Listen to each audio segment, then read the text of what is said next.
இயற்கையே இறைவன் ஆதிகாசி பீடத்தில் 27 நட்சத்திர விருட்சகங்கள் ஸ்தாபனம் செய்யப்பட்டு இன்று நட்சத்திரங்களின் முதன்மை நட்சத்திரம் அஸ்வினி நட்சத்திரம்.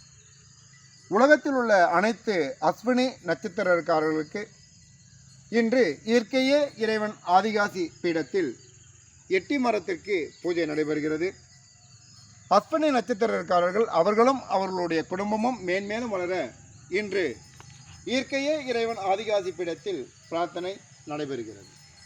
ஓ